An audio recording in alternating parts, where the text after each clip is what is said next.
tango. Bere venga bekinepa. Ha. Mama yo, iba yo gatone bobe pere yan fieva. Ayo gatone bobe pere. Ma fieva. Ma yibe eva inene.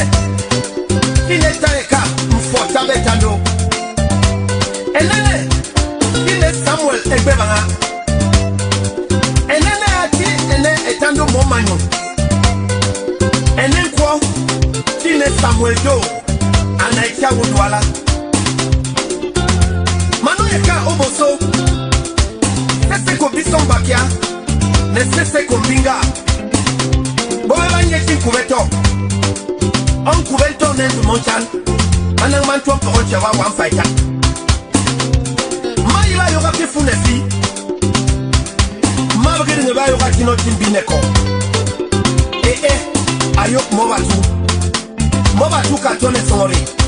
Mobatu ka waino. Oh no!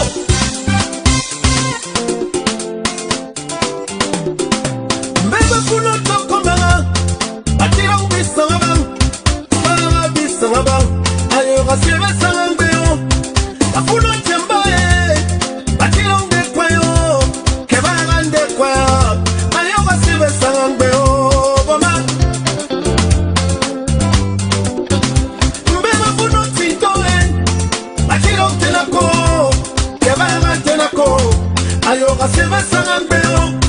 Afuno bachwa kambe. Atira ubachonte. Kebagande bade. Ayoga sebe sangambeyo.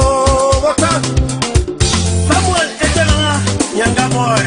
Afuno sing London. Atira okoroga. Kebanga okoroga. Ayoga sebe sangambeyo. Afuno togo futame. Atira awunjam. Kebanga awunjam. Ayoga sebe sangambeyo. Waka. Ayoga sebe sangambeyo. May may. Sangambeyo urangena. May may. Ayoga sebe sangambeyo. Ofese koba kitoi. Yo sei que não. É mama, tão bem que não. Sebe sangambeyo. May may. Sangambeyo urangena. May may. Ayoga sebe sangambeyo. Ofese koba kitoi. Yo sei que não. Oh no! Ha! Ayok mobatu. Abo macho sekina. Mona sebe sangambeyo. No ya puede ver malma. Atoka nemene. Etonga twanyoma. Mona sebe sangambeyo. No ya puede ver malma. Atoka nemeno. Etonga twanyoma. Ayoga sebe sangambeyo. May may. Sangambeyo urangena. May may. Ayoga sebe sangambeyo.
mo batuka tole soe. Etando mo manyo. Kwa atibo.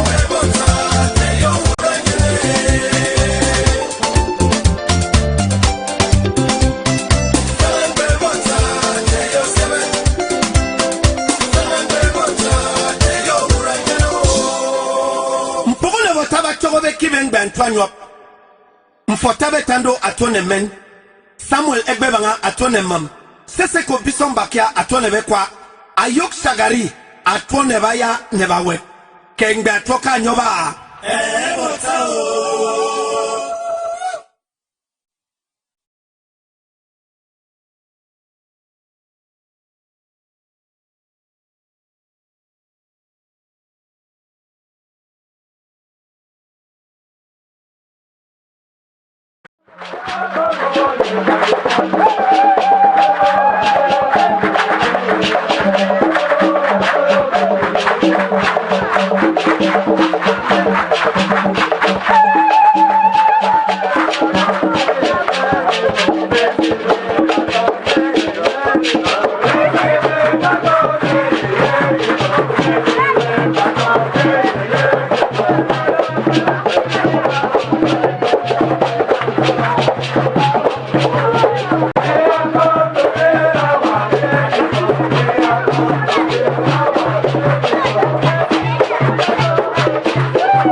Lydia Ojong Wayane Yakomo Ayanga Fianyo Manto Mango.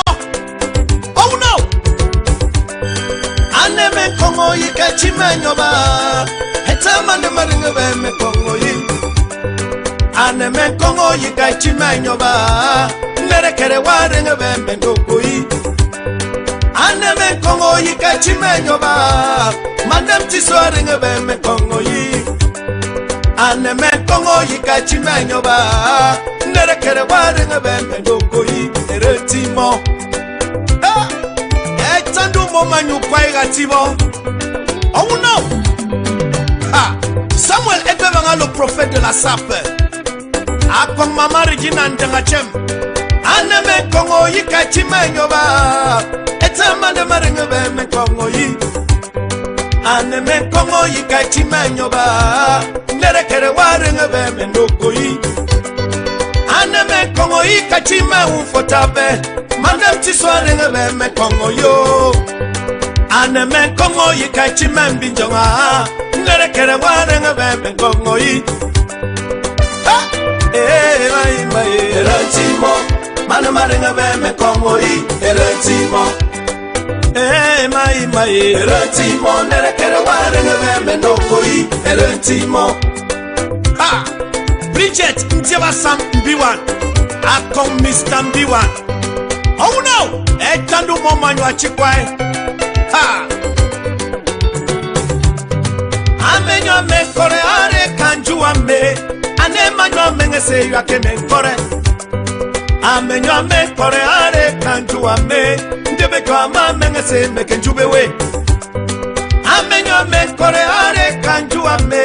Atuba se me se me kore we. Amenyo me kore are kanju ame. Ndebe kwa ma me se me kenjube we. Are kanju ame. Atuba se amenga se me korowe. Are kanju ame. Ndebe jwa amenga se me kenjube we. Ha! Dr. Esim Daniel. Oh no! Ah, mon fotabe. Oh no! Ekongo ya Ekongo ya oh. Matumangoy. Ekongo ya kwane. Ekongo ya oh. Matumangoy. Ikeme konga machekame Litia Ojo konga machekame Ikeme konga machekame Ikeme konga machekame oh Ayogatu Oh no Comfortable Ha Onga ne wo konga Ombinga bamba Onga ne wo konga Ombinga bota Onga ne wo konga Onche manye Onga ne wo konga Onche manyu Onga ne wo konga Onke pinga togo Onga ne wo konga Ombinga nerekero Oboso Ha Ah Itandu Momanyo Achikwa Onga ne wo konga Ombinga nerekero Onkwesa ne wo konga Ombinga bomba Onga ne wo konga Onche manye Onga ne wo konga Onche manyu Ha Lo sapin magique Samuel Ebebanga Ah Eban good luck Taboti Mon ami personnel Hey Ikeme konga Machekame Ikeme konga Machekame Ikeme konga Machekame Ikeme konga Machekame Onga ne wo konga Ombinga bama Onga ne wo konga Ombinga botai Oh no Ompesa ne wo konga Onche nenye manye Ompesa ne wo konga Onkie pinga togo Onga ne wo konga Onga rabo ne kwe Onga ne wo konga Ombinga banoa Ikeme konga Machekame Ikeme konga Ebe fontia Machekame Ikeme konga Machekame Oh no Ikeme konga Machekame oh Akongoyi Ekadu Momanyo Ikeme konga Machekame Ikeme konga Machekame Ikeme konga Machekame Ikeme konga Machekame oh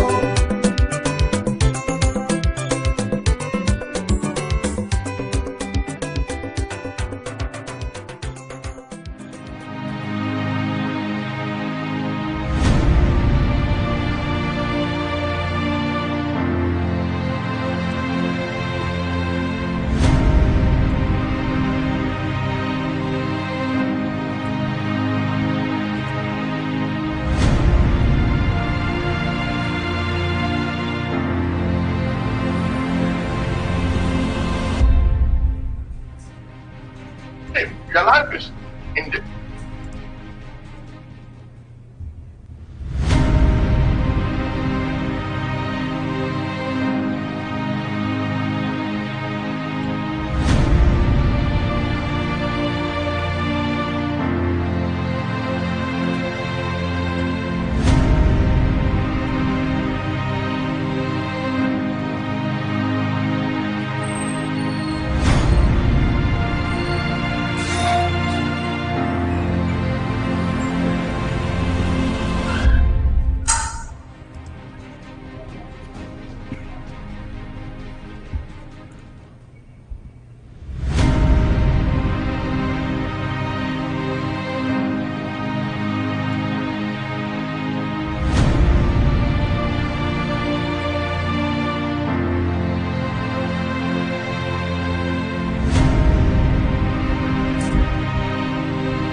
Good evening, welcome ladies and gentlemen to this very special broadcast. It's a privilege to come back to you with what I consider a very critical presentation here, or broadcast here.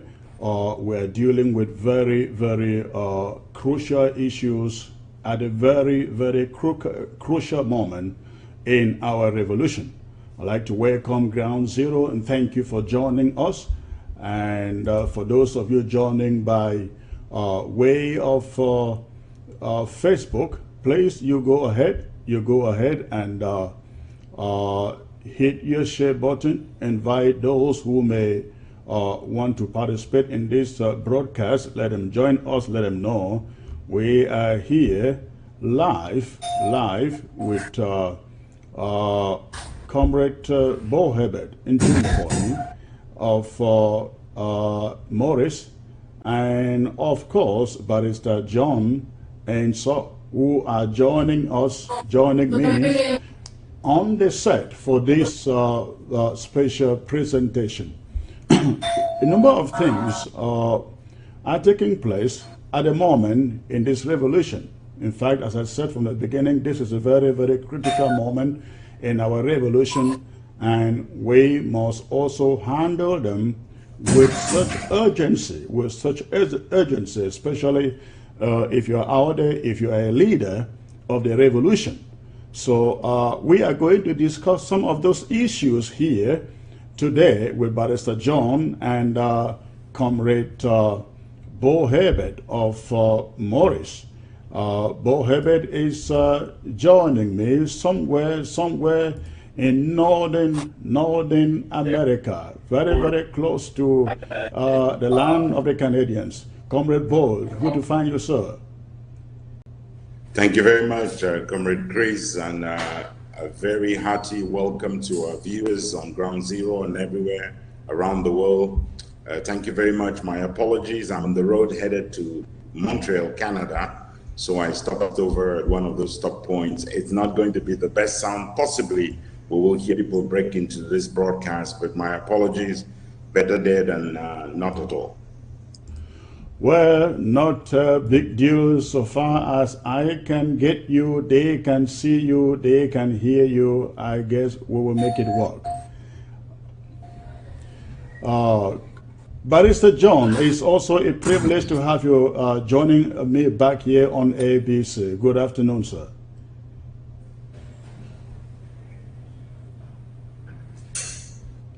Barrister John, I can see you speaking, but I can't hear you.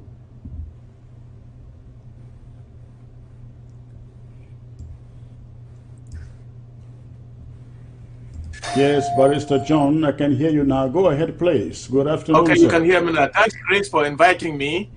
I bring special greetings to our people in Kondenge, in Douala Prison, in Bamenda, in Boya, in Bafoussam, and more especially to our people in Ground Zero and our restoration forces. I bring them special greetings and to tell them that we are pulling, all of us are pulling for everybody, and we must get to Boya, come what may. Thank you, sir. Thank you so very much. We are going to take a moment to have Facebook audience populate this platform.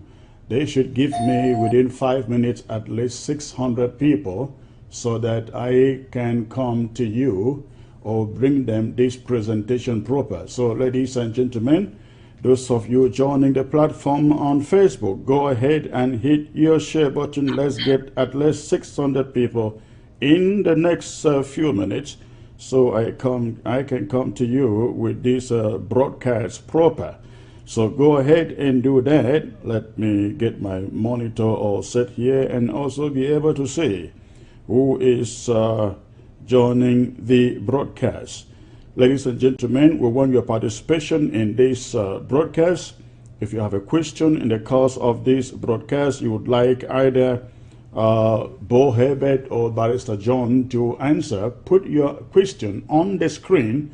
Put your question on the screen. I'll be more than glad if I read it to ask the question on your behalf.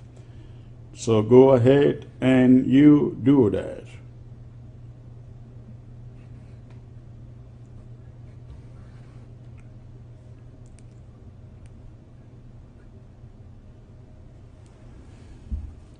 All right.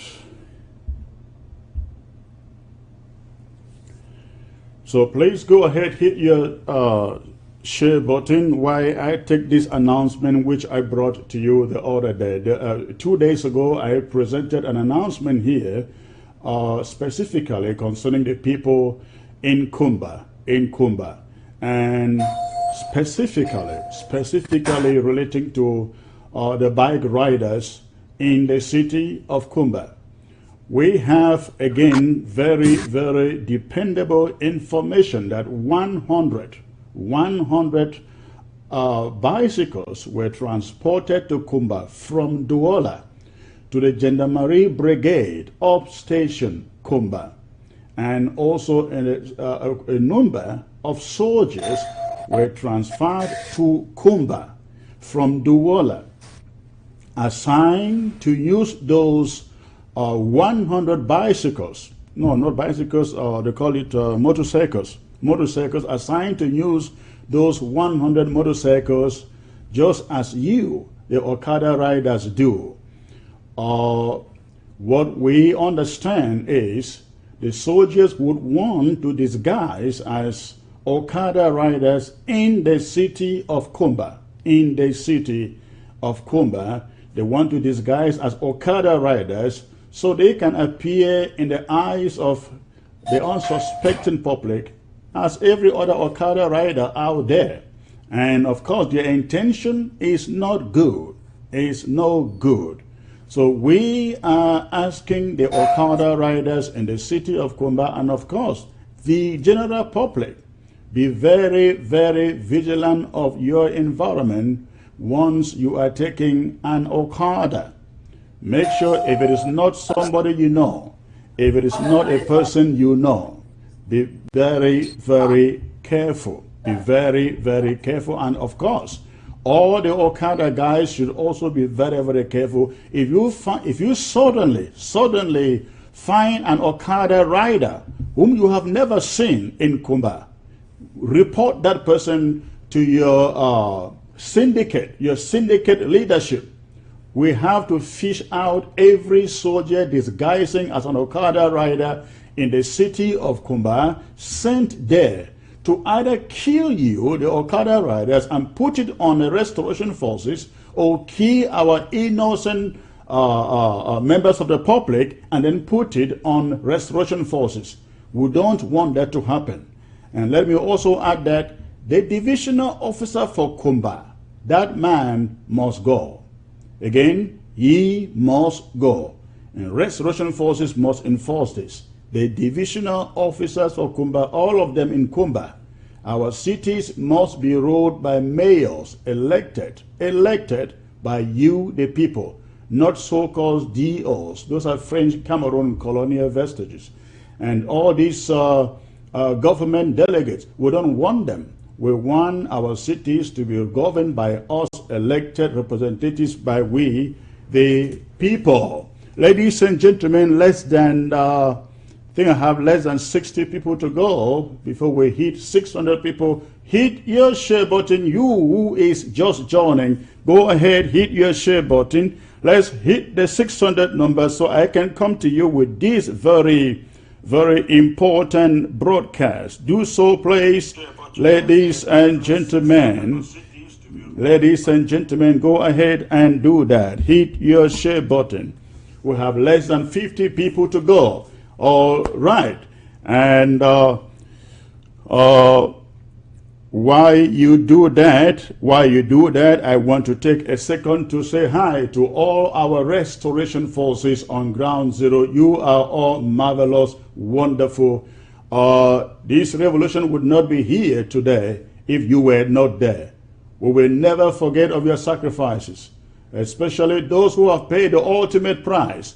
Those of you still alive, we want you to know, all Ambazonians out here, every one of us out here, we want you to know we stand by you, we support you, we will do everything to make sure you have what you need to prosecute this revolution.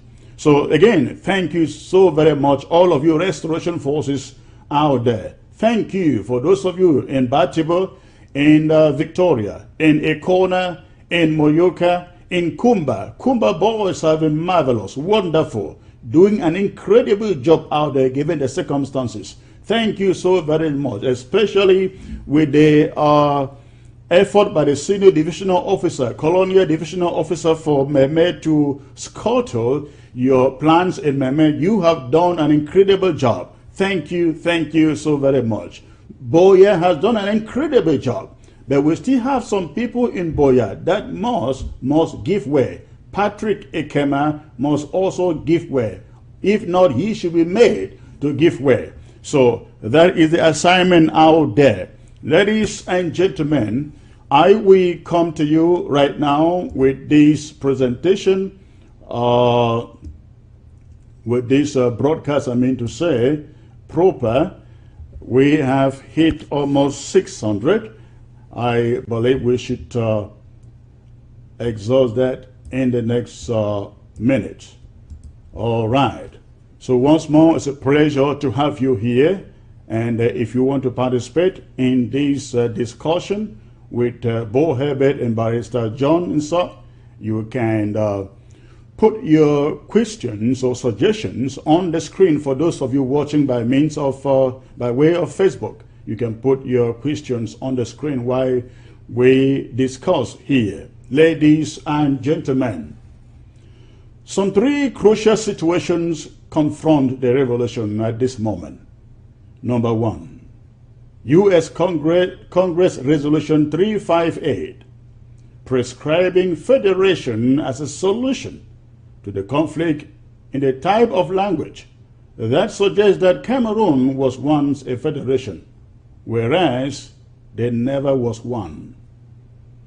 This decision has many implications in the way forward in this struggle, especially as concerns the Swiss-led negotiations initiative.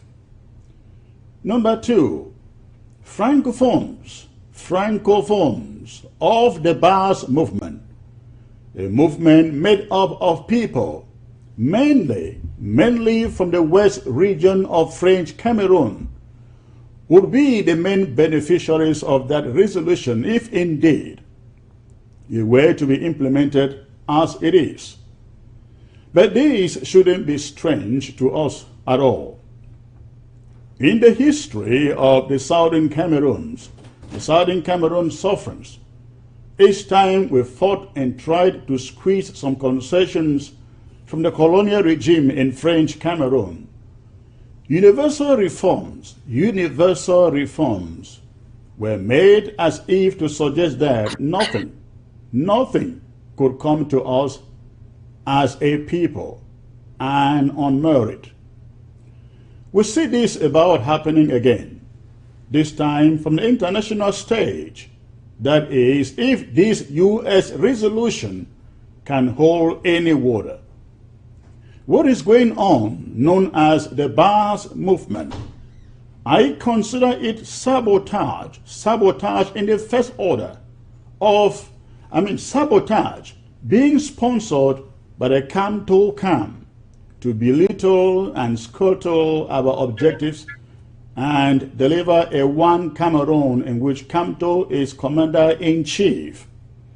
And it is very unfortunate, very unfortunate, ladies and gentlemen, that some among us who want us to believe we are in this independent struggle together do not just advocate for joint rallies with the Bars, but have actually joined them in live events, and some have gone to the extent of sitting behind their green, red, yellow flag in the guise of presenting our case to the Senate.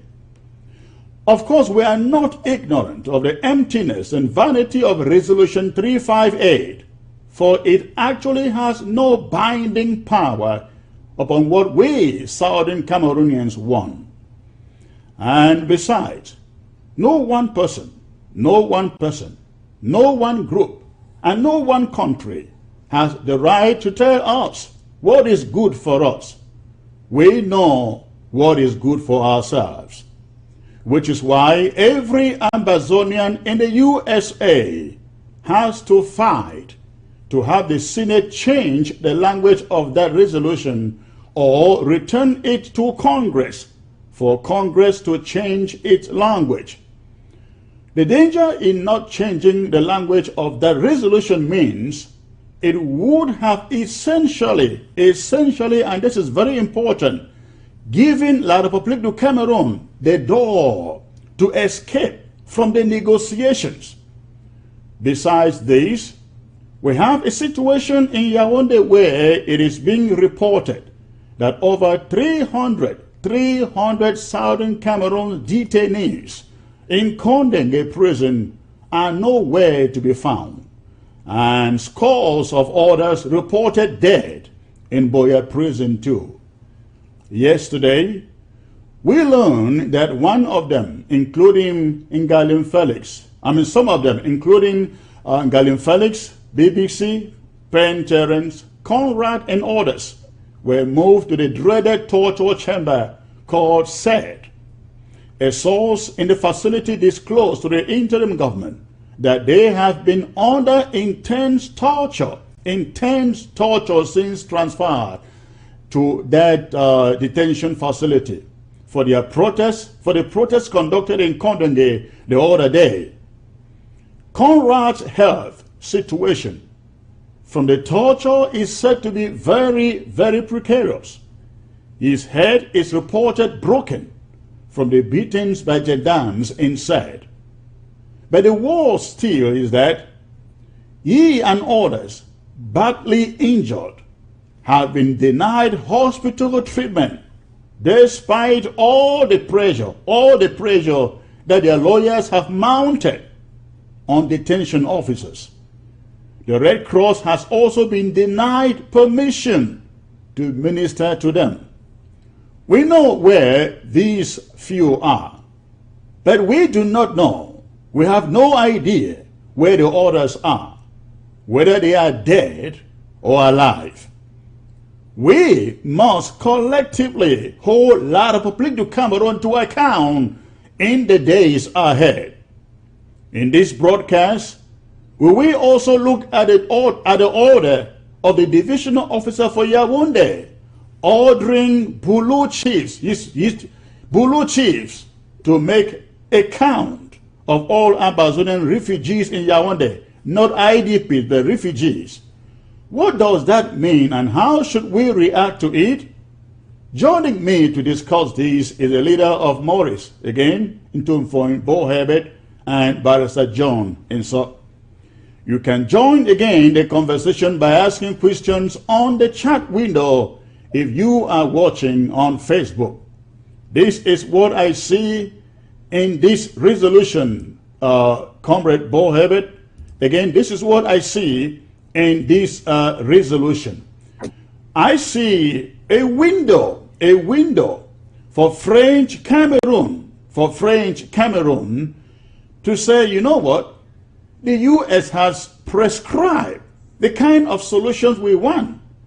The US is saying to the Cameroon government, just bring your religious leaders, your community leaders, bring them together, hold a dialogue, and also bring your bilingualism commission together and your disarmament commission together, discuss a solution. If possible, go back to a federation. Comrade Bo, I want to ask you, what incentive is there, given this situation, for La République to see the need to agree or join you and other Ambazonians and the Swiss to agreeing to this negotiation initiated by the Swiss, sir? Thank you very much, Comrade Chris. The first thing I'd like to say, Comrade, first I welcome Barrister So. He's just been of great service to this revolution, especially from ground zero. Most respectable voice, a fearless voice, as there are many in Ambazonia, and we thank all of them. I'd like to first say that we need to welcome all initiatives, all attention that is paid to the case of Ambazonia. That includes the attention that has been paid by the government of the United States, by the Congress of the United States, by the people of the United States, and people elsewhere around the world who are concerned about the genocide unfolding in our country. However, we need to be very clear that the help we seek from the world does not consist of the world prescribing any solutions to us. The US Congress is obviously very free to decide whatever laws they want to pass for the US.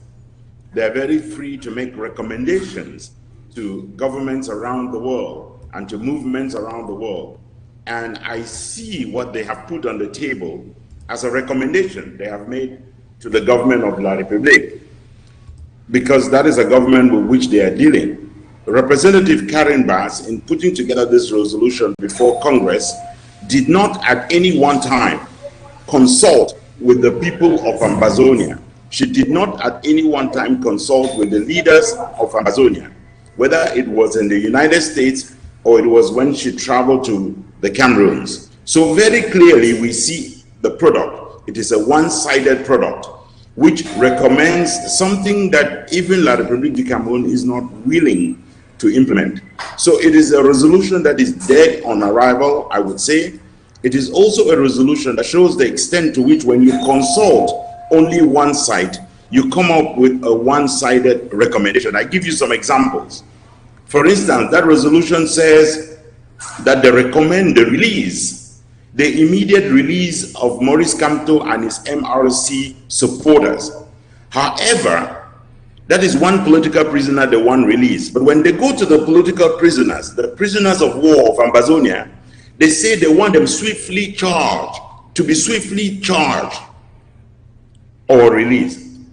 You see, they are applying two different standards here. Some political prisoners should go home, some should face the music. The music of a terrorism law that the United States government knows is being misused, is being abused. And the US government also knows, and Congress knows, because they provided the funding to the killer squad that is now destroying the lives of people of Ambazonia. Again, my apologies to all of you listeners, because I am at a rest stop here en route to Canada, and you're going to be hearing a bit of noise as people come in and go out. But again, let me just say that this does not in any way provide wiggle room for La République to escape the negotiations.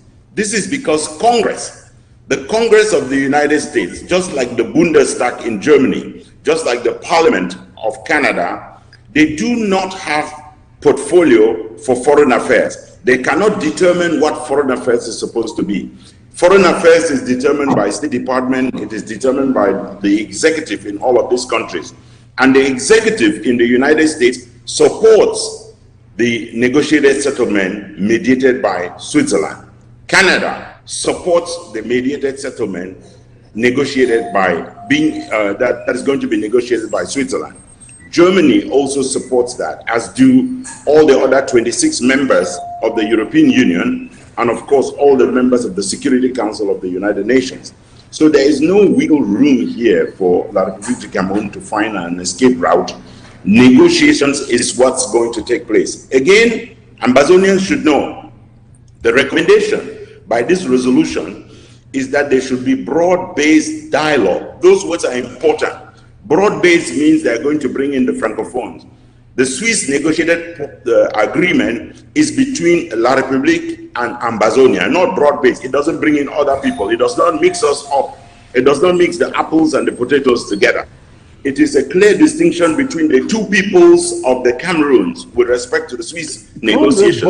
But then when they say, because the language says, get your religious community leaders, your religious leaders and your community's leaders. Do you see, it doesn't appear like the Swiss have a room in that arrangement?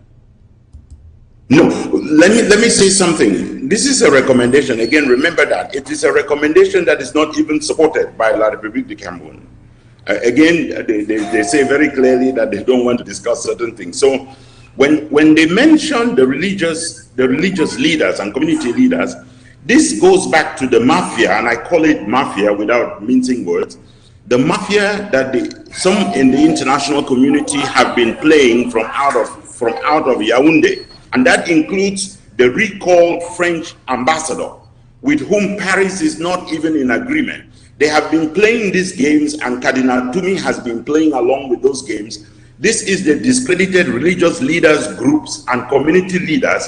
So you have a political problem, and instead of asking that they talk to the politicians, and they talk to the political groups and the liberation movements, they're asking that they go and talk to the religious groups. We are not talking here about whether Christ is Savior.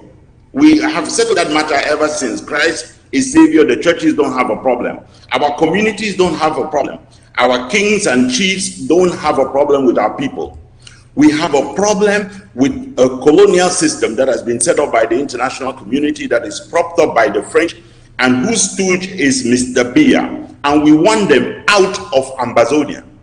And the process of kicking them out of Ambazonia is to go to that negotiating table and challenge La République du Cameroon to put on the table the legal instrument by which they have sovereignty over Ambazonia. And we know they have none. So they will lose on the table. All right. I don't know whether Barrister Insult sees it the same way. Barrister Insult, compare the provisions in that Resolution 358. That is assuming it can even work. It can even be implemented to the initiative in Swiss to bring both parties on the table. Do you see any advantage in what the U.S. Congress has put out there? I'd like to take this opportunity to tell Ambazonians that I'm in total agreement with what Bo has just said. That resolution is dead on arrival. Because if you read it, if you take a closer look of that resolution, it was meant to place La République du Cameroon. It was meant to pamper La République du Cameroon. Because, like Bo said, they talked of recommending federation for us. Secondly, they called for the release of Kamto and his people. But when it comes to us, they said they should try us, give us speedy trial. What is that supposed to mean? Mean that we are criminals. That's what that resolution seems to imply. All I'm saying is that that resolution is a U.S. resolution. We should not fight the United States Congress on that. Let them pass their resolution and do whatever they want to do with it. As far as we're concerned, if that negotiation in Switzerland is tampered with, the only choice we have is we continue with our firepower on the ground and see where that will take us to. I have read that resolution. The United States Congress has not taken time to draft that resolution because they carefully ignored Resolution 1608.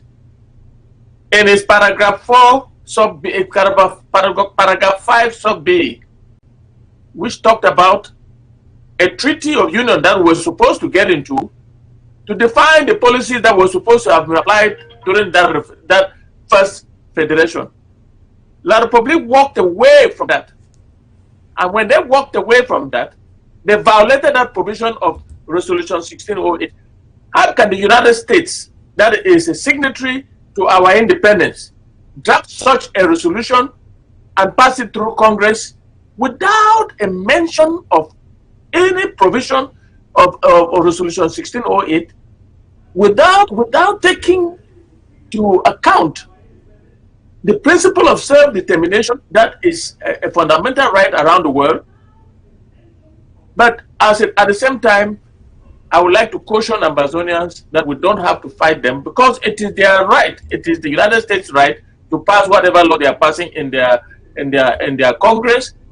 But all we need to do is to influence the Senate to amend or to clean up that resolution, or to send it back to Congress for review. Because that resolution, even though it's not going to be applied to us, may have a repercussion that we may never be able to cure. That said, we are ready for that. Like Congress Bo said, it should not, and La Republic should not rejoice with this resolution. They should get themselves ready for negotiations with us. We are not going to admit anybody, any Cameroonian, be it Kamto or whoever, on that table who is not part of the warring factions. We want La Republic on that table to meet us who are also fighting La Republic on the ground, defending ourselves, to meet us one-on-one on that table. It is not Barrister John, yes. Let me put this question in another way. Yes. The U.S. resolution says, hey, La Republic, call your religious leaders, call your community leaders. You sit on table and resolve the problems in your country, if possible, with some constitutional reforms. So the question is, what if La Republic says the U.S. has prescribed some guidelines on how to move on? So let's forget Swiss, and La Republic goes on and put together a committee of some religious leaders and some community leaders, and of course some chiefs which are in their pay pocket, and then tell the U.S. and say, hey, we have constituted a committee to look into these crises. So we don't need to go to Swiss, where they will be talking about 1608 and all the rest, going back to history. What if La Republic chooses this route? Look, La Republic is free to choose whoever they want to choose. I had said that the AGC of Katunatume is dead on arrival. It's dead on arrival as far as the Southern Cameroon is concerned. Why do I say that? When it comes to religion and La Republic, there's no mixture. When it comes to solving this problem, La Republic wants to mix religion and this war. Let me tell you, I told Katunatume on one of my shows in Douala that you have taken a position, you and Monzo, for federation. If that is the position you have taken, you can hold your AGC conference in your cathedral in Douala or in La Republic anywhere you want. It does not concern us. Like I said, our Amba boys will not allow you to hold any of those things on our territory. La Republic can do whatever they want to do, but it will not concern us. We are ready for negotiations, not with religious leaders, but with La Republic du Cameroon. Bo, could I come in here? Come in, please, Bo. Go ahead. Yeah, I'm just going to say a little thing here. Number one is that it should be very interesting for people to see the manner in which Representative Karen Bass herself contradicts everything that she said she stood for. She said she was listening to both sides. She produced a resolution that does not listen to both sides and does not reflect the views of both sides.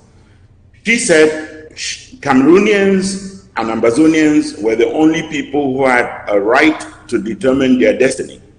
She now is trying to provide prescriptions. The prescription she is providing is the same kind of federation that the United States was in with Great Britain prior to 1776. I think that federation was not good enough for the United States. It is not good enough for Ambazonia. Also, we should not only talk about how the United States may use a recommendation under a resolution to wiggle themselves out of a negotiating table. There are Ambazonians right now who are providing the excuse for La Republique to wiggle themselves out of that negotiating table by rejecting the offer of a negotiated settlement. How we determine the delegations that will be at the table, the agenda of the meetings, who will be, which subjects will be discussed, and in which order, that is for Ambazonians to decide. But when you have the seat at the table with the international community supporting you, you take your seat, you indicate that you are available, and you arrange your house. You don't say that you are not available. You don't have this drama that people are putting up now, behaving as if when they find something, it's not going to be negotiations. It is going to be negotiations. What we need to do now is all of us unite behind the one process that is available to Ambazonians right now. If another process becomes available and it is better than the Swiss process, we will obviously embrace a better option. But when you don't have a better option, don't talk to us about a bird in the bush, or don't deny the saying that a bird in hand is better than lying in the bush. Our job right now is to be party to that negotiated settlement, to give La République no choice but to come to the table to that negotiation, to agree amongst ourselves what it is that we want that negotiation to look like, because none of that has been determined so far. But all of what you're seeing with groups saying we are not party to it, they are providing the best excuse for La République. I mean, I will not use the word that some people have used, which is to call people enablers, which is insulting for people who are fighting. I recognize that we have important differences amongst ourselves with respect to strategy. But there is only one process for us right now that is available. And we need to take that process up and make it the perfect process for us. When South Sudan engaged North Sudan or just Sudan in negotiations, they did not engage Sudan because it was coming in good faith. Sudan never wanted a separation of the country. When Kosovo engaged Serbia, Serbia did not come in good faith because they did not want separation. But you take advantage of the negotiations and you make sure that your people triumph. That is our job right now. And people who want to run away from this job are telling you we are not ready. We were ready for independence in 1950 or 1940 or 1916, as a matter of fact. The United Nations itself classified us as ready for independence in 1916.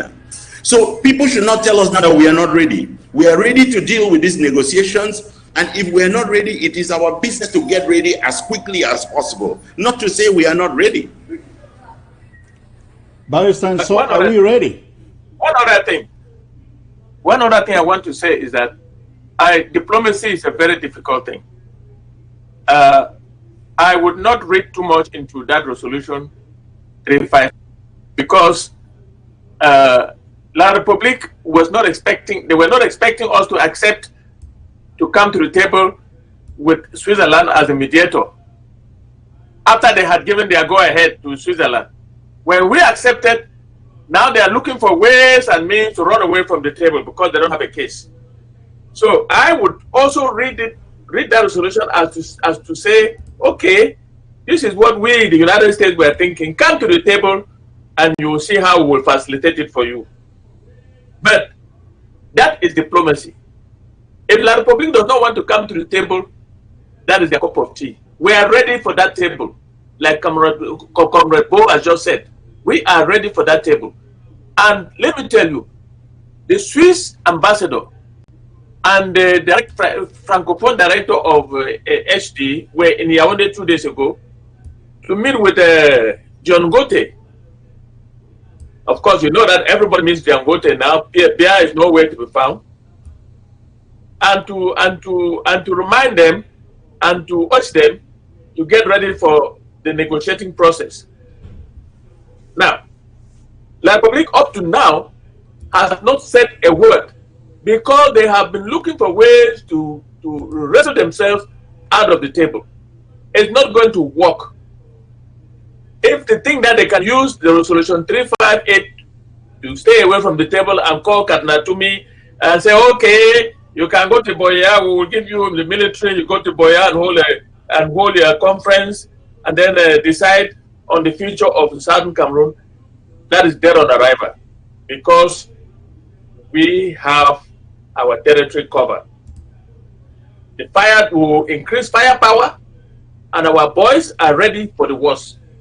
As I said before, we are going to fight to the last man till we recover our independence, which was given to us on the 21st of April 1961. I want to ask both of you how you look at the position of the BAS activists. I have described what they are doing as sabotage to our cause. They came up motivated by the rigging of their elections, and suddenly they have declared their own state. I will go first to Bo. How do you interpret what they are doing? And most unfortunately, seeing some of our own marching along with them, sitting behind a red, green, yellow flag, and supposedly arguing our case. How have you seen this?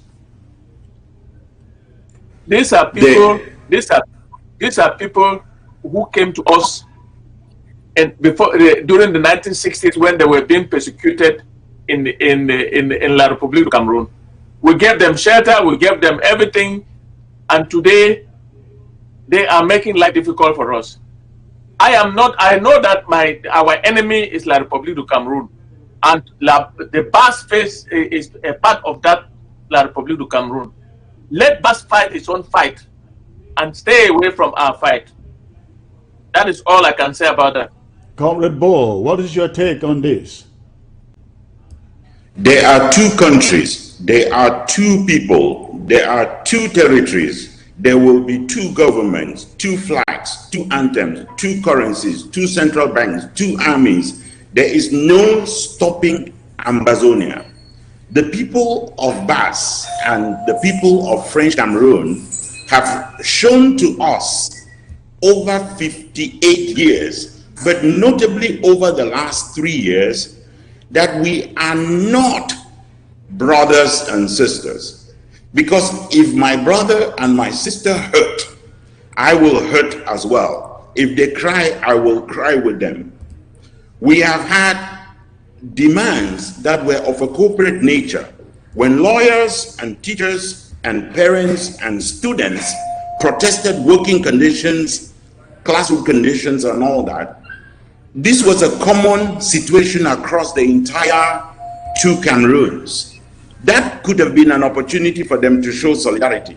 So I don't want them to call us brother, because Nigerians are also our brothers, but we don't have to live in the same country. The same experiment that has been tried with us was tried with Nigeria. They tried to make us Nigerians for 44 years. And after the experiment failed, they tried to make us Cameroonians for 58 years. The world should give us a break. We are not the guinea pig of colonization. Our people have given up enough, and it is time for us to go home to our homeland, to establish it to that country that is a land of milk and honey for our people, and let all this colonial domination that has been prepared for our people, let all of that retreat.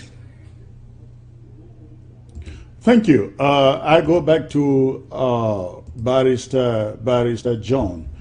Yes, sir. Still on this subject of the BAS movement, we have learned recently that the Bamilikis had some hidden meetings in which they discuss extensively on the nature of their state, and they actually enumerated a number of things that they hope to accomplish should they get this federation that is being prescribed.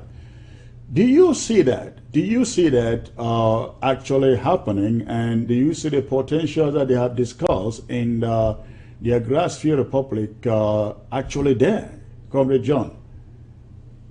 Well, if Bamileke people consider themselves a people, then apparently they have a right to self-determination, but not with us. Look, they're free to do what they want to do in La République du Cameroun. That is their country. that will be secession. And secession is a different thing from us separating. We were a state, and we came into this fake union as a state with another state. If Bamileke people want to form the Grassfield Federation, whatever they call it, that is their business. It should not concern us, but I consider it as sabotage because they want to complicate our case. We must stay the course and let it be known. I'm passing this message to all the Bamileke people. Let it be known that we are not part of them. We have nothing to do with them. Whatever they do in their country does not concern us, and that we want to negotiate with the only people we know, La République du Cameroon, where they are part of.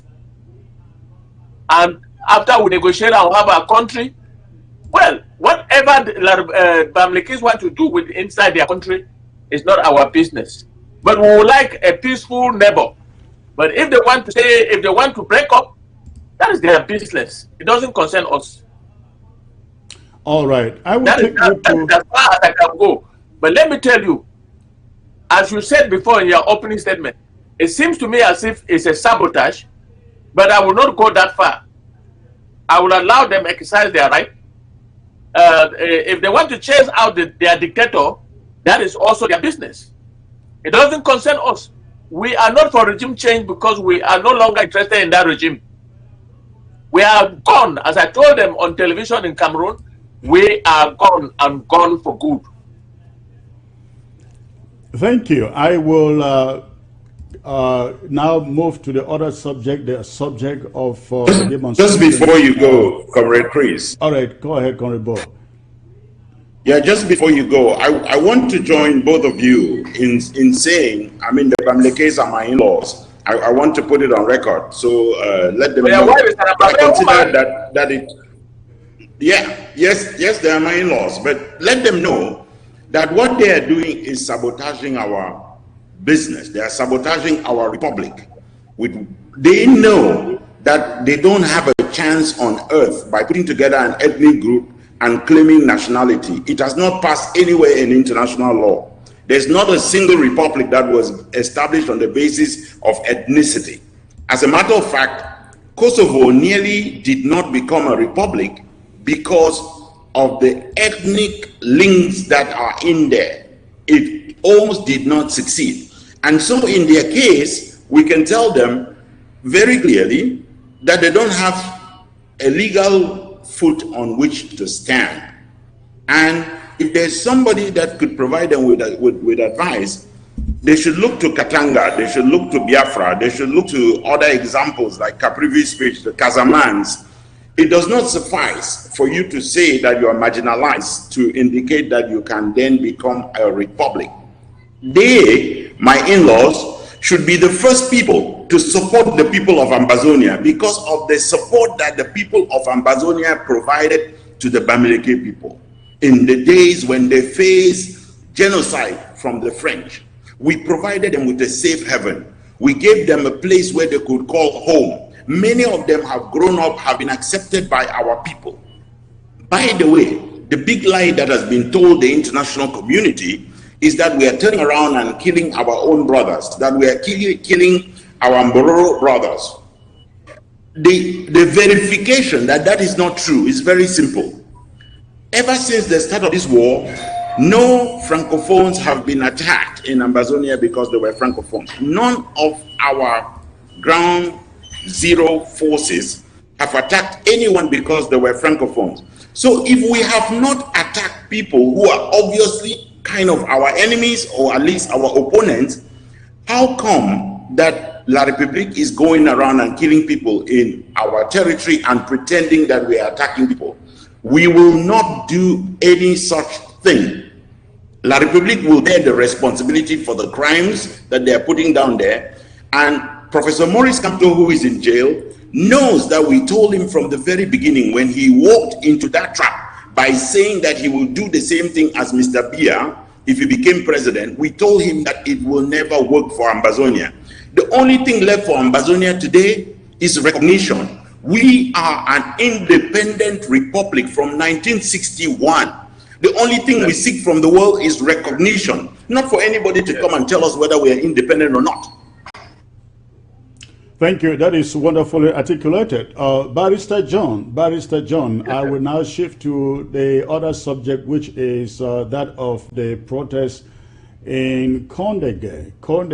I think 2 or 3 days ago. You were representing some of those, or I should say all of those detainees until recently when you had to transit to the U.S. Have you any idea where these 300 detainees are presently? Before I answer that question, Chris, let me take you back a little bit into the crisis in Kondengui. I have been in and out of that prison. I have been to that quartier they call Kosovo, and I've been to the quartier where our people are, they call quartier number 3. And I've seen the deplorable conditions under which they live. Can you imagine more than 700 people living in a cell with one toilet? Can you imagine more than 700 people who cannot even sleep in a cell? Some of them are sleeping outside. The conditions of imprisonment in Kondengui are deplorable, are a shame to the world. Number 2, do you know that our people were kidnapped from the southern zone and the northern zone and ferried to Yaoundé? And some of them, most of them who have been kidnapped and taken to Yaoundé have never seen the courtroom. They take them, they go to judicial police, from judicial police to SED, from SED to Kondengui. And they are there, they have never seen the courtroom. No matter what we as lawyers have done, they have not been, most of them have not been charged. And even the ones who have been charged, Chris, you go to court, you're just going to waste your time because you will hear an adjournment. By the time you get there, you will see on the notice board, adjourned to so and so day. Or even if they open the case, they tell you, this person is not there, adjourn. And these people have been in prison for as long as this crisis has started. No trial, no fair trial, no condition, no minimum condition of living, no feeding. Some of them are dying of hunger. If not of the interim government, the Department of Human Services, Health and Human Services, that takes care of some of the feeding of some of these prisoners, these people would have all died of hunger. Now, they came on that fateful day. They collected all Anglophones, except a few, about 1 or 2, I don't know how many, and disappeared with them. We don't know where they've gone to do with them. All we know is that we are counting some deaths. I have been told, reliably told by colleagues, that that day, that particular day that they took those people, 4 were dead. I'm talking about Kondengui now. How many were dead? How many were dead? And more than 220 were taken away, and especially. Barrister John? Did you say 4? 4 were dead. 4. From the information I'm getting from my colleague, 4 are dead. Now that is the figure. That is the figure you know. That's the figure I know, but I have since learned. That the deaths are counting in the tens. So in the tens. Nobody knows the number of people dead. Nobody knows where they carried them to. All I know is that Manchu BBC, Galim, Penteren, and one other, they are in SED. Yes. Yes, Komura. They are in SED, being severely tortured. They have been tortured in such a way that they cannot even allow them to receive medical treatment. Even the Red Cross is not allowed to see them. Lawyers have even been refused from seeing them. Look, listen, these people want to kill our people. They have decided to kill. I hope the international, why am I talk of international community? They are silent, they just watch, and I don't know whether they want another Rwanda, because I heard you mention about what is happening in Yaoundé. Right. I don't know whether they want another round Rwanda or what, because let the international community get La République du Cameroon to tell us where the 320 detainees Anglophones that were taken from Kodenge are today, because so far we have not been able to locate where they are. Comrade Bo, what do you know about this situation? What do you have to say? I cannot confirm information because I've been still trying to cross-check what information I have received. But the information I have received is to the effect that there would be at least 24 people dead in Boya prison. Yeah, I wasn't talking. I didn't talk about Kodenge. I was talking about Kodenge. Yes, you will come back to that, Barrister John. Comrade Bo, go ahead. Yes. The information I'm receiving is that there would be at least 24 prisoners dead, killed in Boya. In Boya. I don't have in Boya. I had heard the figure of 4 at Nkondengi. I'm still trying to confirm. With respect to the people taken out of prison from Kondengi, there are, in my opinion, 3 possibilities. They may have been taken to Cholere, which Biya pretended he had closed down. Biya never closes down a political prison. So they may have been taken to Cholere, they may have been taken to Yoko prison, or they could have been taken to Mbalmayo. Mbalmayo is the one that I fear the most. Mbalmayo is where Mr. Biya took hundreds of soldiers from the north after the April 6th coup d'etat and executed without judgment. And I am afraid that a man who does that and has never changed over his years is probably doing that right now. Now, the international community would like to pretend once more. Again, I will call the United States out. We had a major sanction come down on one military officer in Cameroon. And part of the reason for that sanction was that they were trafficking in animals. That they were, I mean, it is just so outrageous. Our people are treated worse than animals. They are treated worse than slaves. And they are talking to us about treatment towards animals. There is not a prison cell or a prison in Cameroon where you could even hold beasts, wild beasts. Listen, you make a very pertinent point there. The Americans can ban a sitting minister from setting foot on the U.S. for trafficking in animals, but will not as much as say anything about people who are being killed. Yes, he was a colonel. Thank you. That's a very pertinent point. Go ahead, please.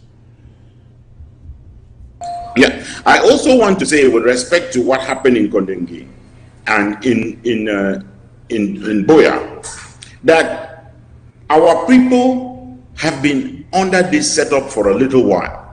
La République du Cameroon wants a way of eliminating the people they have in their hands. And they have been baiting our people. They have been hoping that our people will go on hunger strike and starve themselves to death so they can get rid of them. They have been baiting them to come out in these riots. What we should simply say is, we salute the courage that they show. We salute their sacrifice to be behind bars and to continue to show such resilience and such determination to fight. However, we say to them that those of us who are outside, Ambazonians who are outside in the territory, who are fighting, are getting themselves slain on a permanent basis. When you are inside the 4 walls of a prison, you just become a target. They can take you down very quickly. So we say to them, we salute your courage, we recognize it, we know and salute that sacrifice that you have made. We ask you, we pray that you understand that La République is up to no good and that they will bait you in all kinds of ways. Our forces on the ground, the people ensuring self-defense for our people, have shown that they will either live for this republic and have it, the Republic of Ambazonia, or they will die fighting for it. They are doing that on all of us behalf. They are doing it so that all of us can walk free. And so I pray of them, please do not walk into the trap that La Republic will be opening. Let us focus on making sure that everyone on Ground Zero gets the means, which is why it's so hurting to know that means would be available and would not get to people on the ground. We need to do that, and we need to continue to lobby. I have not spoken anywhere on Capitol Hill before senators without telling them that we also want the United States to provide the weapons that they provided to the Kurds, they provided to the people in Libya, they provided to the people in Iraq, that they should provide that to the people of Ambazonia. We are asking for those weapons officially. We want to be able to go and defend our people. This is genocide we are talking about here. And the right for our people to bear those arms and go out and do this professionally, the only people the United States should have been training is the people of Ambazonia to defend themselves, not the terrorists who have been going out and killing women with children on their backs, who have been walking into homes and killing young girls while they plead for their lives, who have been walking into homes and, you know, raining like 60 bullets on a four-month-old baby. The only people the U.S. should train today. Sorry, go ahead. Yes, I was going to say that, Chris, we are in a quagmire. Lawyers in Cameroon have been doing what they have to do, but I want to tell you that there is no defense in Cameroon. There is no law in Cameroon. The regime will do whatever it has to do. They don't care about lawyers. We are just there to make sure that the international community see us defend our people. We are not expecting to get any justice from that system. And I also want to say that God has a way of answering our prayers. Where is Mr. Biya today? That regime is still standing on one foot. I don't know how. It is a miracle that a regime of that nature should still be standing and standing tall. But that is not our problem. Our problem is not regime change. Our problem is that where our country, our independence has been restored. We were independent in 1961, and we want to remain that way. Like, Chris, let me tell you if the suspicion of Bo is credible, I'm going to call my colleagues and send them to Chorere, to Yoko, and to Mbamayo to find out whether our people are somewhere there. Because that is the best lawyers can do for them. We need to find out where our people are, so that if they are killing them, we know that they have been slaughtered in so and so place and at so and so time. We should be following up very carefully. After this broadcast, I'm going to talk to my colleagues, and I will plead with them to follow up this matter right to Chorele, Yoko, and Bamayo. Now, besides lawyers following up on this, Barrister John, you are the lawyer, and of course I will seek Bo's own opinion on this. Besides lawyers following up, what can Ambazonians do in this situation? Because if, don't we have the right, don't Ambazonians and the families of these detainees have the right to know whether they are alive or dead?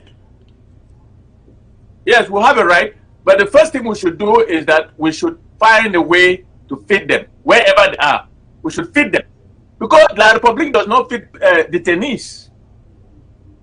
Now we don't even know where they are, but the few that we know where they are, including Boya, Bamenda, Douala, Bafoussam, we should provide them with some livelihood. A human being has to eat at least once a day. And I can tell you that there are prisoners who go for 1 week without food. We should be able to step up and create a defense fund that will take care of these prisoners and take care of the logistics for lawyers to go and defend them. We should step up. And there are some Ambazonians campaigning that people should no longer give money to the struggle. those are the agents of La République du Cameroon, because if you say that we should not, money should not be given, it means that you want us to be defeated by La République du Cameroon. And if I may cut you short, and if I may a little bit cut you short and come in there, Barrister John, you have made a very pertinent point, and I will add to every Ambazonian out there, anybody at this critical moment in this revolution who is out there asking Ambazonians not to make donations for the struggle to the interim government, I think such a person, no matter who he or she is, should be expunged from every social media group that they find themselves, because we cannot be the one promoting their image, their messages, promoting their videos, promoting their audios. If such people belong to your group, get them out. Let there be an operation expunge every anti-revolutionary. Those who are going out there using the social media to say, don't give money to the interim government, give money only to the ground forces. Who are ground forces taking instructions from? Ground forces answer to an authority, and that authority is the interim government. And when somebody goes out there and say, hey, don't give your money to the interim government, I can assure you that is a La République agent, and Ambazonians do not entertain such in your forums, whether it be WhatsApp or Facebook or Instagram or Twitter. Do not be the one to circulate those messages. Expunge such personalities from your groups. Thank you. Comrade Bo, I will come back to you, still on the subject of these demonstrations, especially in Kondengé and in Boya. What can Ambazonians do? I see some, I'm reading the comments here, and some are saying, let's declare those mass protests that we used to have in the past. Is this something you will support? Look, we had few Ambazonians killed at the very beginning, and we were angry enough to have demonstrations worldwide. And all of a sudden, with our people facing genocide, people, especially people in the diaspora, are letting off. They have their foot off the gas instead of stepping on the accelerator. We have people not turning up for demonstrations, feeling that demonstrations are too many. Feeling, the other day somebody was saying that it is as if they had passed the mock GCE exam and they felt that they already had passed the GCE when the exam is still coming up. My people, we have work to do, and when they go in and take off our brothers who are in captivity, we have to understand what is happening here. What is happening here is exactly what Hitler did to the Jews. He put them away in a place where he could take them to the gas chambers. And that is exactly what Mr. Biya is doing right now while the world watches. Third is a gas chamber. It does not have a fire, but it functions the same way. And I'm saying it does not have a fire. I'm not even sure it does not have a fire. It does have a fire because it is burning our people. It is eating their soul. It is not giving our people any chance to survive. So the world may look away, but Mr. Biya is unfolding, implementing in all 10 stages the genocide as prescribed in the notebook. Now, we also have responsibilities as leaders of our various liberation movements. And when our people have the feeling that resources have not been used in an accountable manner, it hurts the process of raising new funds. It hurts the process of funding the revolution. It is important for all of us to think very carefully about how to create a more transparent, more inclusive system of funding to make sure that ground forces are fully funded, that people in jail are fully funded, that refugees are supported, that internally displaced people are supported. We must do that realizing that we have limited means, and therefore we must leverage whatever money we have by bringing in the international community. So for instance, an example, Switzerland is interested in mediating the conflict in Ambazonia. One issue that I raised with Switzerland immediately is, you are the home of the Red Cross. Can we get the Red Cross deployed in Ambazonia to support our people, instead of seeing La République pretend to bring humanitarian assistance to our people? They have no right to be killing our people and showing up to supply humanitarian resources. The last thing that I will say with respect to what has happened in jail is to point out again to our people, including those in our leadership who are behind bars, why it is so important for them not to want to rule from jail, not to want to lead this revolution from jail. It is impossible, because you are not a free man. Any day they can walk into your cell, they can take that cell phone from you, they can access all the intelligence that you are working on, no matter how well you hide it, no matter how well you encrypt it. And therefore I am pleading anew, nobody in jail had their position threatened by anyone who was working outside.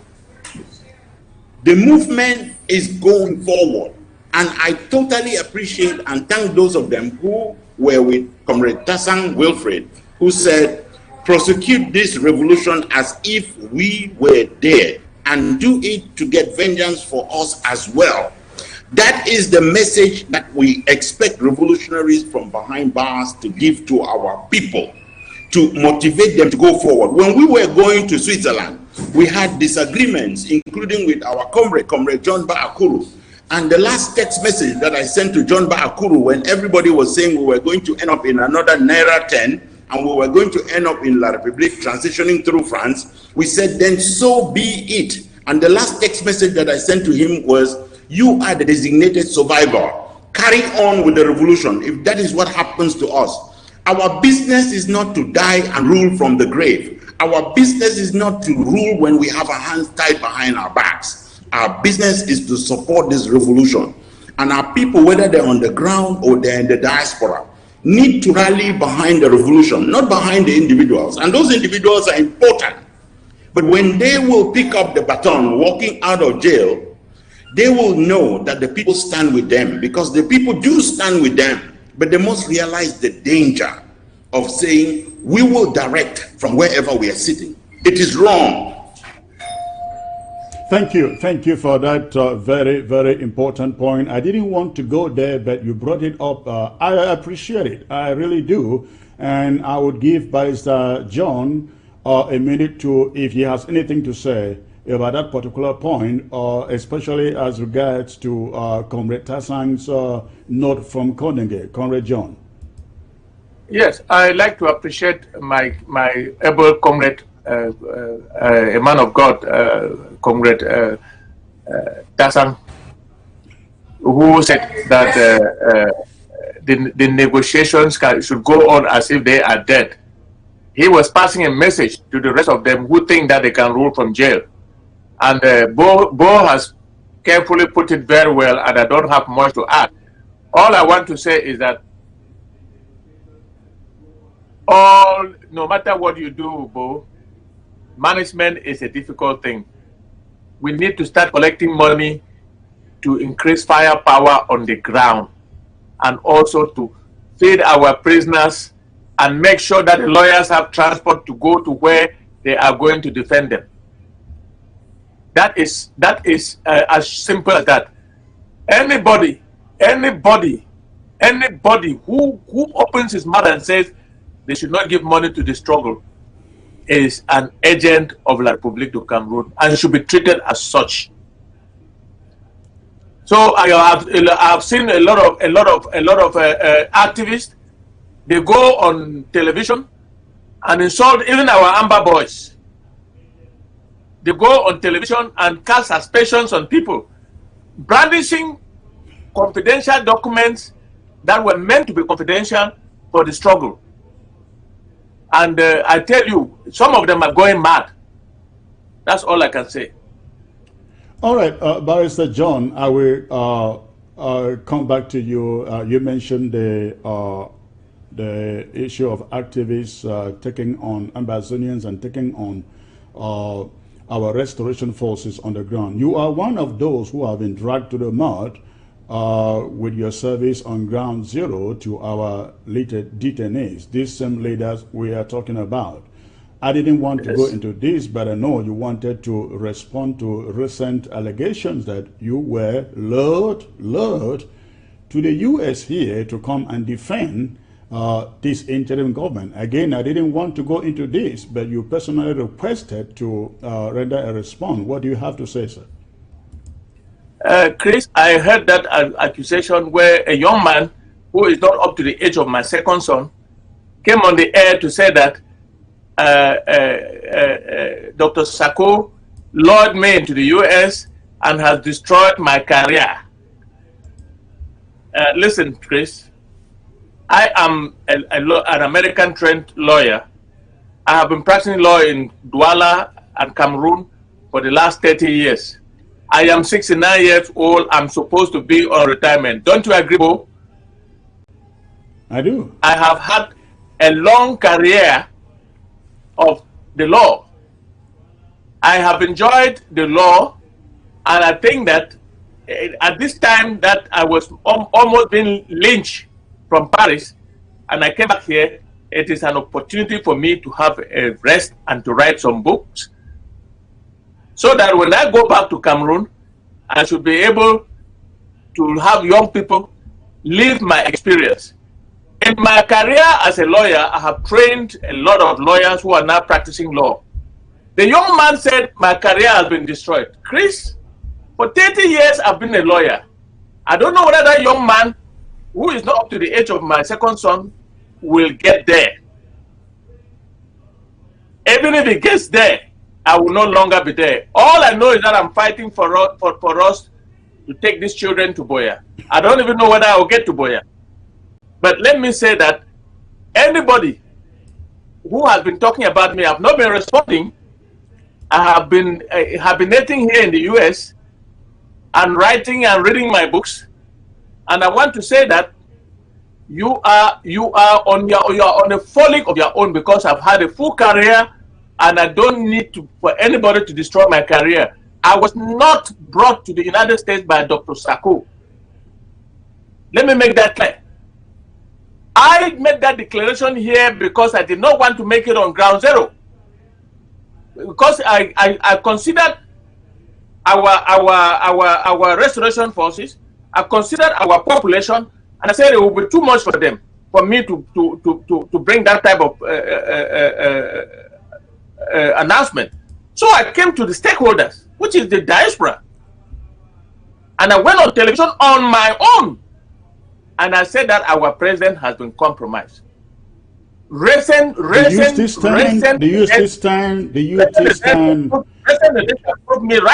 you still stand by that statement that the president is compromised, that the former president, I beg your pardon, was compromised? Look, Chris, like I said, I got that information. I did my findings right in La République du Cameroon, right in the heart of La République du Cameroon. And like I said, I have said so, and I'm not going to develop it. I also told you on this show that you have to operate me to get a lot of what is in my stomach, because if I start talking about it, some of these young lawyers will come out and say I've violated the rules of confidentiality. There's no rule of confidentiality when you find out, you do your research and find out something that is going to destroy a third party, and you bring it out. If you don't bring it out, that third party is hurt. The law would hold you responsible.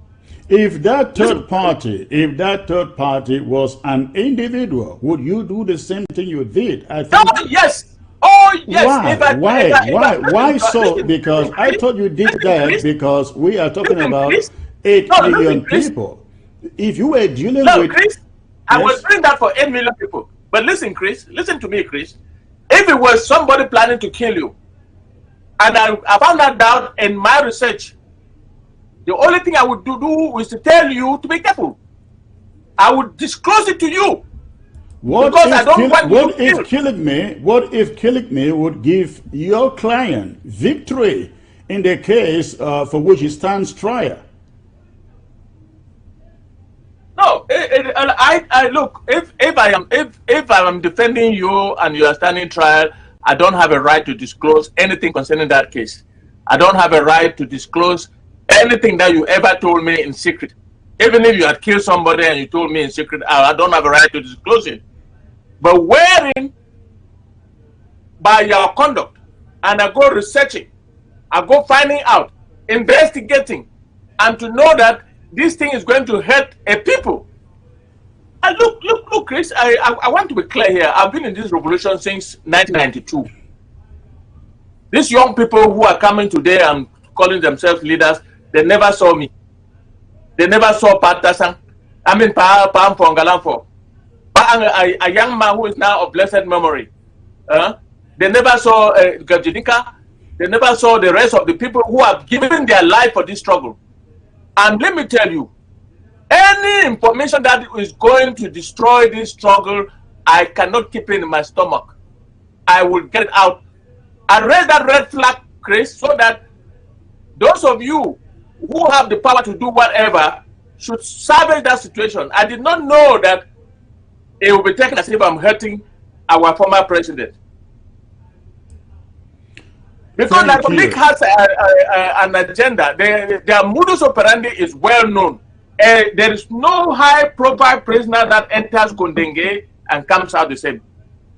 And if that coming out the same differently is going to hurt this revolution, I will be the last person to keep it to myself. I would like to ask Comrade Bo to give us a brief assessment of what he thinks of activists in this revolution. Comrade Bo. Before I just speak about activists, I'll just say to our people and say to my brother, my elder brother, Barrister, so that, when we have information that is relevant to our revolution, I believe that all of us have an obligation to make that information available.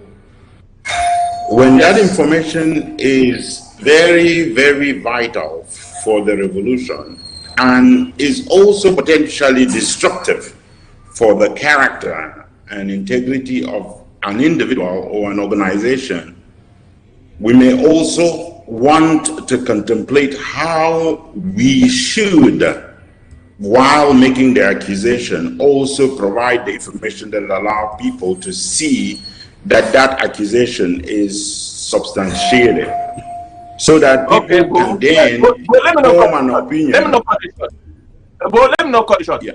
I did say that it should tell us what he was discussing with Ayolo Mvondo, the Director of Civil Cabinet of the Presidency. I did also say that he should tell us what he was doing in Naira Hotel.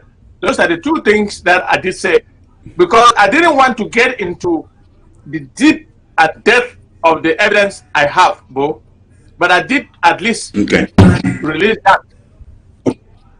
Okay. The one point also that I'd like to say is that I know that when people find differences in strategy, and I don't mean that that is the case here, but generally, when people have noticed that anyone was taking a differing part with respect to strategy, the quickest accusation in this revolution has been to call them an agent of La République, to indicate that they were compromised. When we were headed out to Switzerland, the main thing that we were told was that while we were sitting in Switzerland, there are people in this revolution, some of them working with me inside the same forum, who were circulating messages to the effect that we had just been handed over valise full of dollars. In fact, before we left from here, some of them said the only reason we were going was because we wanted to be on a safari. We wanted to get per diem. We were excited to go and live in a hotel, they said. It is childish. It is extremely childish. There is work to be done here, and we have to all step up to the plate where we have the honor and privilege to be the one called up to do that work. And we need to do it to the best of our ability. And when we fail at that work, if we have weakness in it, we should confess that there are weaknesses so that we don't pretend to be Superman, because none of us is Superman. And none of us is going to deliver this revolution to all of Ambazonia. Whoever is preparing to betray Ambazonia, I don't want to call names, whoever they are, born of a woman, no matter made of spirit, they should know that they have failed before they start.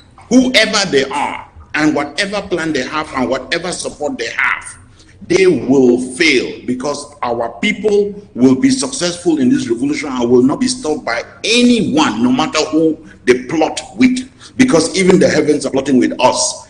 And so they should forget any attempt at trying to bring our people down. Now, with respect to activists in the revolution, which was your question, I'm sorry I started off with that big digression. But with respect to activists, I praise their effort. I know it's a very difficult job to do that job of a citizen, to just stand up and say, I will on a constant basis engage my people, bring them the information that I have, help motivate them, inspire them so that they can fire on. However, we are seeing that that job is halfway between journalism and, telling the truth, and finding facts and telling the truth. And it is a difficult job. A moment ago, when I said that the information I had was not verified, it's important to preface information that you have not verified with the fact that you have not verified that information. But we have too many people who have taken that activist position and have used it to destroy other people.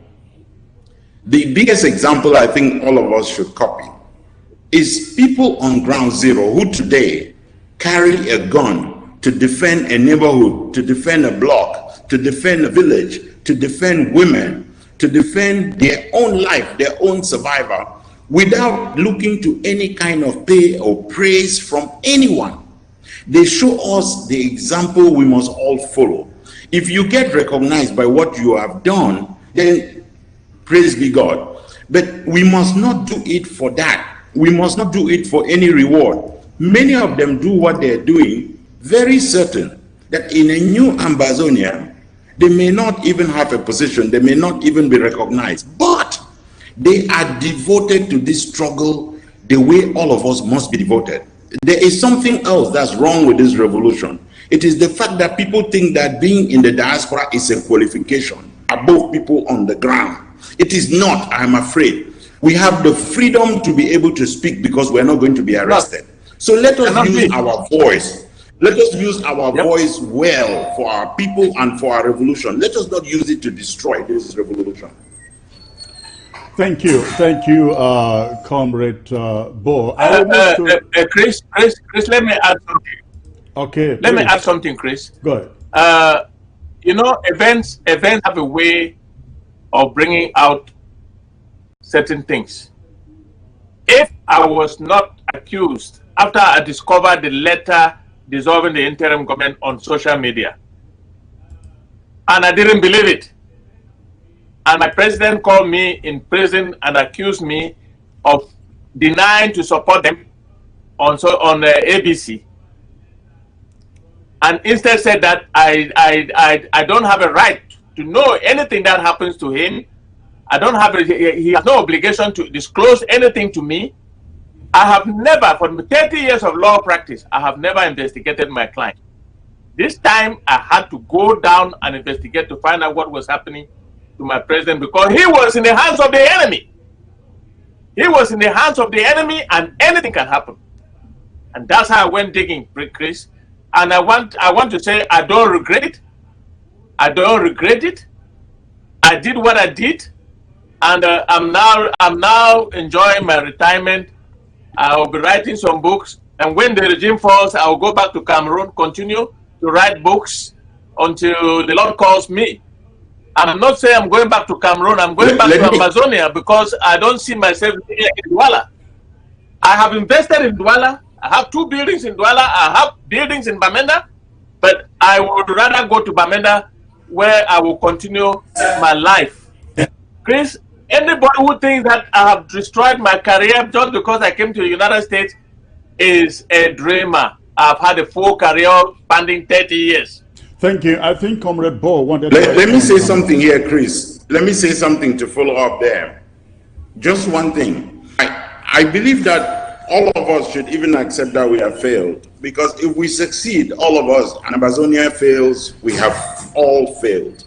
It is time for us to consider only one success. Our only success is going to be to deliver Ambazonia to our people, because then we will guarantee for generations yet unborn the kind of success that our people are working for. And I salute my brother, because in the mouth of the lion, he did what needed to be done. I will also say something for the people of Ambazonia, and I will not go into details because we are at the point where we need to build, but I will say it so that people can understand that there are some things that call people to question. I am a member, with respect to Morris, I am one of the constituent members inside the SCLC. And if you remember, the SCLC was put together in March of this year. And when we put the SCLC together, one person was admitted into the SCLC kind of steering committee leadership team who was not a leader of a liberation movement.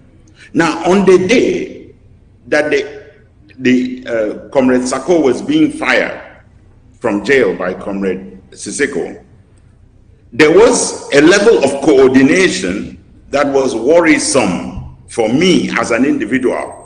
I was working on my phone at 4:30 a.m. in the morning, sending texts and all of that, and following up developments as I do every day, when I had to talk with this person, and we found out, all Ambazonians saw, that on that morning, Comrade Sako was suspended from the SCLC by somebody who does not have powers to do so. There is a level of coordination here that the people of Ambazonia should be worried about. We also saw that level of coordination when we were in Switzerland. It is a worrisome thing for us, but I know that many people do this out of concern that one strategy is not delivering for Ambazonia. Please, while you do it, you create suspicions unless we can deal on the same table. I will tell again Ambazonians that when we adopted a resolution in March of 2019, knowing that La République had already offered to go into negotiations with us, we adopted a resolution clearly indicating that we were ready for negotiations on the terms of our separation.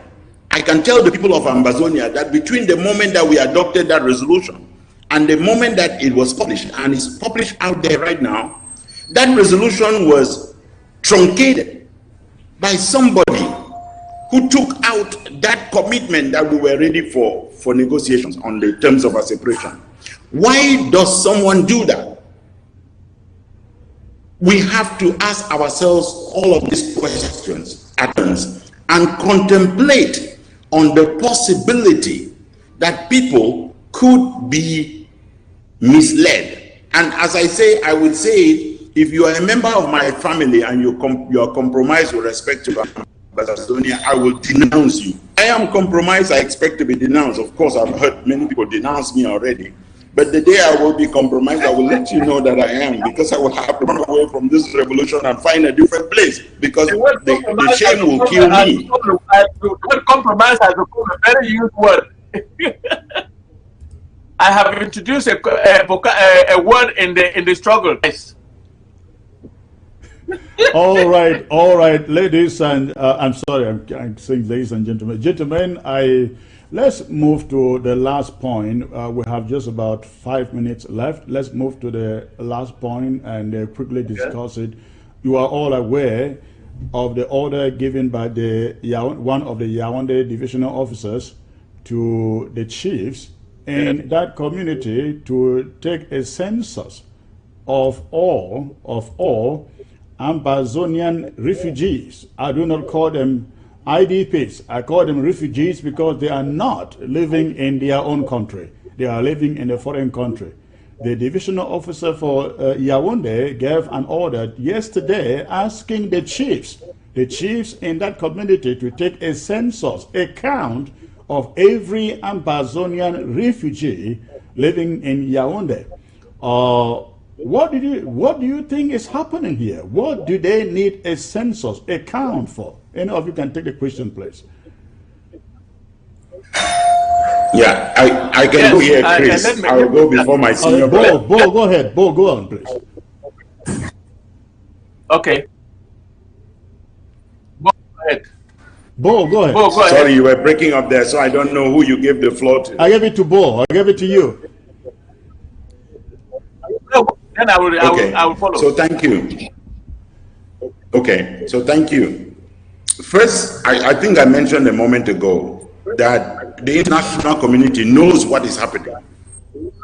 They have been in bed with La République du Cameroun so much that they are ashamed that what they have been growing, the monster they have been nursing, has turned out to be exactly the monster they were fearing could be. Because what La République is doing is what, when Hitler was emboldened, he did to the Jews. When the Hutu in Teramwe was emboldened, they did to the Tutsis. It is the same thing that when the people in Egypt felt that they could do to the people of Israel, they did. They went out, they took account, they wanted to know who they killed, who they wanted. This is what Mr. Biya is now doing. Again, if you look at all the 10 stages of a genocide, Mr. Biya's regime has fulfilled every one of the 10 counts. What that tells every Ambazonian is that there is no place for you to hide. I am old these days, but when I was a younger man and I was in the Cameroons, I fought with every one of you who is my age. I was in the streets with you in every one of those demonstrations. I marched along our big brother, John Frundi, in the days when he indeed stood for our people, not today that he has backpedaled and now pretends all kinds of things. We worked together on what needed to be done for our people. If I was with you today and I was young enough, and I believe I'm still young enough to carry an AK-47, I think the weight is not too much for me, I will be with you in the bush. The people of Ambazonia have nowhere to hide. If they go to Yaoundé, they will not hide. If they go to Douala, they will not hide. Those who have gone to Nigeria have not been able to hide. Those of us who live in the United States are being hunted down. As you know, they are trying to press terrorism charges against some of us. So they are chasing us to the moon. If we ran to the moon, they would follow us. So our people, we have no other choice than to stand and fight. We have no other choice than to defend our homeland and make it secure for ourselves and for our children. We have no other place to go than to conquer for ourselves that which God gave to us and that no man can take away unless we let them. And I know that this generation will not let anyone do that to us. Not while we watch, not while we are alive. And if La République and the international community believe that enough Ambazonians have not died, let them continue killing, because there will be many more of us to go through that process. Let them continue seeking a way of arresting us abroad, because many of us are already available. We can handcuff ourselves already to deliver ourselves to them, but we will never surrender. They can forget it. It will never happen, and no country in the world will tell us to surrender rights that we have by international law and by way of resolutions taken by the United Nations. We will not violate international law to please anybody. Barrister John, please go ahead and make a comment on that point, Chris, and then we will come back and round up. Yes, Chris, let me say that it started when I was still in Cameroon. They were rounding English-speaking people in all the quartiers in Yaoundé, taking them and sitting them in fields and asking for identity cards. If you don't have it, you pay 50,000. If you have it, you pay something like 10,000 and go. They did that while I was present in Bonaberi, but unfortunately, they did not ask for anything. They loaded all Anglophones in some particular quarters in Dobo, and some quarter in Bonabel they call I'm forgetting now. They loaded them and brought them to the Brigade de Recherche of the Gendarmerie, which is directly opposite my house. And I was standing there and watching. And I picked up my phone and I called the governor. And I told him, if you start ethnic cleansing, we will face you one-on-one. You should know that Bonabere is more than 70% English speaking. So he said, what are you talking about? I said, look, they have loaded all Anglophones in Bonabere and they are dry. They are now almost getting to the bridge. I think he called and that truck turned around and came back and offloaded them and started asking identity cards and doing the same thing they did in Yaoundé. The second phase of it is now they are now asking them to officially report so that they have that list so that they can start eliminating us. That is genocide in preparation. What do I propose? My proposal is that our people should start thinking about going home. I know that it's very dangerous to go home. I know that you may not have your house again to live in, but if you still have your house standing, you better think about going to Ambazonia and settling, because these people have a very, very dangerous agenda against us. I have not been able to put my hand on it, but I think that it has to do with genocide. That is my opinion, and it's only my opinion, but I'll be taken seriously. And is there anything that the generality of Ambazonians can do or should do? Yes, we should report this matter. We should report this matter. We should let the international community know this. We should write to the UN and signaling what is happening to the population of English-speaking people in La République du Cameroon. We have a duty to protect them. We have a duty even to protect those who are working for Mr. Biya, because they are not working by their own choice. Some of them, we know that there are some who are bent on collaborating with the enemy to destroy us, but majority of them are working there because they have no other choice. We have a right to protect them. We have a duty to protect them. So we should signal this to the United Nations, the Human Rights Commission. We should signal this to all the other organs that are relevant to this. Shouldn't all these refugees in Yaoundé and I guess the rest of French Cameroon be reporting to the UNHCR in that country, Comrade Bo?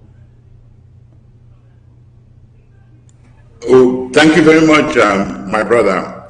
I don't know sometimes what we should do with the UN, because the UN is not failing only us. They have failed other people around. When we have cited all these killings that have happened, whether in Rwanda or elsewhere, they happened while the UN was watching. The only way a people prevent themselves from being completely destroyed is doing what President Kagame did with the Tutsis in Rwanda. You grab your gun, you fight back, you defend your people. You find the resources if you live abroad to make sure that your people can defend themselves. You provide it by the means that are necessary. But we tell our people also, do not go into the retribution. Do not go into anything that will give the world a pretext to think that they should not support what we are doing. And right now, we are doing too many of those things that give an excuse to the world. It should be our duty to find and denounce and exclude from our ranks anyone who is doing stuff that is not by the book, by the Geneva Conventions, with respect to those who are bearing arms. But also, we have to realize that the world also functions according to examples of history. The United States has not deployed peacekeepers in Africa ever since their soldiers were killed and dragged in the streets in Mogadishu, Somalia. They are developing cold feet with respect to Ambazonia because of what is unfolding in South Sudan, which they supported. Those examples create a precedent and create an obstacle for our people if we don't show that we understand where our interest lies. If we have groups that the negotiated settlement, they are in fact giving an excuse to the international community to consider potentially going down the same route as South Sudan. And it gives them an excuse not to support us. A negotiated settlement is not something to be argued. All of us must agree about it, because whether we fight World War III or World War IV, we will finish it at a negotiated settlement. So agreeing to it should not be a problem. Determining amongst ourselves how we prepare for it, who is on the table, is something that we should bring home and discuss amongst ourselves. It is not something that we should have disagreement over. And we should stop fighting about this, what I can call nonsense, about whether Switzerland is neutral or not neutral. As a matter of fact, if we fool ourselves that any country is neutral, then we are giving ourselves up. We must consider that every country is against Ambazonia. We must, as they used to say in football parlance in those days, you should play against the 11 players of that team plus the referee of the match. The people of Ambazonia are fully capable, given that the law is on our side, UN resolutions are on our side, international law is on. We are fully capable of sitting on that negotiating table no matter who is there, and we have to envisage that France is sitting at that negotiating table, and it should not cause us to fear, because we have to defeat our worst enemy to look freedom in the face. So it's time for us to get our game together, to come together as one group, to determine who will be in these negotiating teams, to pick the experts that are going to support and go forward. Instead of continuing to say, oh, Canada is available with a negotiating option and a mediation process. No, Canada is not available. They have said so very clearly, because they support the Swiss process. And I can tell you how, because I know how. What about the Germans have said very clearly, with Dr. Hoffman. What about Germany? Germany is the same. Dr. Hoffman, who sponsored the resolution for Germany to stop armed support, the military support to Cameroon, said very clearly in their recommendation that they were calling on the Chancellor, Angela Merkel, to engage the government of Cameroon. Now, Angela Merkel is not going to engage the government of Cameroon because Germany is already on board as a member of the European Union. They are not going to do something against the European Union. That's not going to happen. All right. Comrade says it was a pleasure, a wonderful discussion, and I hope we can have this again some other time. Our time is up, but again, I really want to appreciate your participation in this broadcast. Comrade Bo, I look forward to having you often on the program, and if possible, you should come up with a show that can educate people in the course of this negotiation. That is, if it ever takes place. There is so much that we have in common. We have one goal, and only one goal. Ambazonia, our own country, not who become Minister of Finance, not who become President of Ambazonia, not who become what and what in Ambazonia. I have said here once before that many people are mistaken when they hear the word interim government. They kind of think that we will leave the diaspora and go on the ground and take over governance in Buea. That is not going to happen. If a negotiation process goes through, there will definitely be some kind of a transitional government that comes with an election that chooses who becomes our leader on ground zero. And so if many people knew this, if many people out there knew this, they will come together, we join our hands, fight for our country first. And when we get in Buea, those who are already turning this into politics can then go into full swing politics. But now it's a revolution. It is still a revolution, and it will not cease being a revolution, not until we get to Buea. So I hope this makes a lot of sense to our people out there. Let us unite. If you are belonging to any group The language we need now is a language of unity, the language of coming together, just as Bo has said. I believe the time is coming that our leaders will come together and we will all sit on one table and decide who represents us in any negotiations anywhere in the world. It is not about this interim government. It is not about Morris. It is not about the AGC. It's not about any other organization. It is about somebody representing all of our interests on that negotiation table. So I wish we can take this home and begin to speak wisdom to our leaders and say, hey, we need to do this as a team. That is what we are looking forward to. And I will not leave without again emphasizing to every Ambazonian watching and listening to me today. We need to do something about activists who want to run down this revolution, run down this interim government. Any activist, I don't care who it is, even if I am the one, unfriend me, take me off your group. If you realize my activities are detrimental to the revolution, take me off. I want everybody on your screen, hashtag expunge them from your WhatsApp, from your Facebook, every social media where these detractors show up. Take them out and do not contribute in disseminating their messages. Again, Comrade Bo and Barrister John, it was a great pleasure having you here. I look forward to having you back here some other time, sir. Thank you very much, Comrade Chris, and thank you, Senior Barrister John So. Thank you for your work. Thank you for your sacrifice. Thank you for what you have done for our people. Barrister John, your last word. Thank you, Bo. Thank you, Bo. Thank you. Thank you for the support. Thank you for being what you are. Thank you for being ready for the revolution. You have been ready since. Please keep on the good work.